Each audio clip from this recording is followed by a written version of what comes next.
Welcome to the Slop Farm. Enjoy the video. You begin by building the minimal foundation.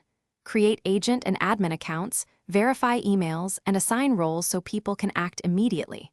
Once done, connect your primary support channel, email, chat, or a web form so tickets flow in.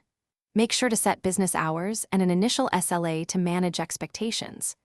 This early configuration prevents backlog and clarifies responsibility. You'll be able to triage from day one rather than discover gaps later. Now focus on automating repetitive work. Define triggers, automations, and macros to handle common actions and reduce manual updates. Once done, design ticket forms and custom fields so agents capture consistent data. This improves reporting and speeds resolution. Make sure to build views and filters tailored to roles, and configure group routing plus escalation paths to avoid dropped tickets. These middle steps make your process scalable. They convert chaos into predictable throughput and measurable outcomes.